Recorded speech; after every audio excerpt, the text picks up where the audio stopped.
ആദരണീയരായ ഗുരുബുദ്ധരെ, എൻ്റെ ഏറ്റവും പ്രിയങ്കരായ കൂട്ടുകാരെ, ഏവർക്കും എൻ്റെ വിനീതമായ നമസ്കാരം. വായനാശീലം വിദ്യാർത്ഥികളിൽ എന്ന വിഷയത്തെക്കുറിച്ച് ഏതാനും വാക്കുകൾ പറയാനാണ് ഞാൻ ഇന്നിവിടെ നിൽക്കുന്നത്. വായിച്ചു വളരുക, ചിന്തിച്ചു വിവേകം നേടുക എന്ന മഹത്തായ ആശയത്തിലൂടെ വായനയുടെ വിസ്മയ ലോകത്തിലേക്കുള്ള വാതായനങ്ങൾ വിദ്യാർത്ഥികൾക്കും മുതിർന്നവർക്കും ഒരുപോലെ തുറന്നു നൽകിയ കേരള ഗ്രന്ഥശാല പ്രസ്ഥാനത്തിന്റെ ഉപജ്ഞാതാവായ ശ്രീ പി.എൻ. പണിക്കരുടെ ജന്മദിനമായ ജൂൺ 19 നാം വായനാ ദിനമായി ആചരിക്കുന്നത്. നമ്മുടെ സമൂഹത്തിൽ നിന്നും അന്യമായി കൊണ്ടിരിക്കുന്നതും എന്നാൽ അനിവാര്യമായ ഒന്നുമാണ് വായനാശീലം. ചെറുപ്പം മുതലേ വിദ്യാർത്ഥികളിൽ വായനാശീലം വളർത്തിയെടുക്കണം. ചൊട്ടയിലെ ശീലം ചുടല വരെ എന്നാണല്ലോ. അതിൽ മാതാപിതാക്കൾക്കും അധ്യാപകർക്കുമുള്ള പങ്ക് അനിർവചനീയമാണ്. വിദ്യാർത്ഥികളിൽ വായനാശീലം എങ്ങനെയെല്ലാമാണ് പകർത്തിയെടുക്കേണ്ടത്?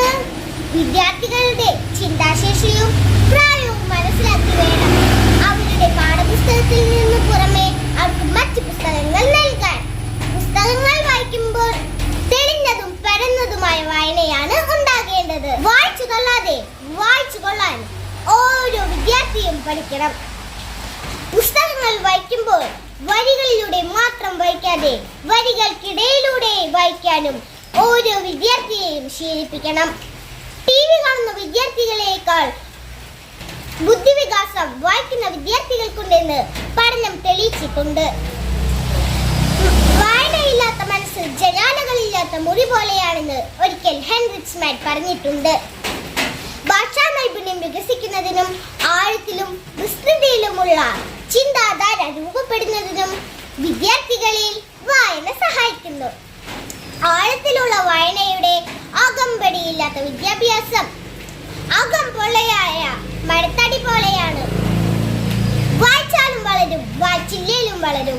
വായിച്ചു വളർന്നാൽ വിളയും, വായിക്കാതെ വളർന്നാൽ വളയും എന്ന പ്രിയ കവി കുഞ്ഞുണ്ണി മാഷിന്റെ വരികൾ ഇവിടെ ശ്രദ്ധേയമാണ്.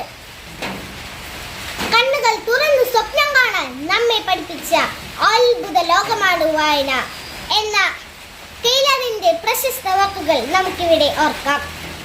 അക്ഷരം വായിക്കാൻ നീ തല കുനിക്കുക, എങ്കിൽ നാളെ സമൂഹത്തിനു മുമ്പിൽ നിനക്ക് തല ഉയർത്തി നിൽക്കാം എന്ന് ഓരോ വിദ്യാർത്ഥിയെയും ഓർമ്മിപ്പിച്ചുകൊണ്ട് ഞാൻ എന്റെ വാക്കുകൾ നിർത്തുന്നു. നന്ദി.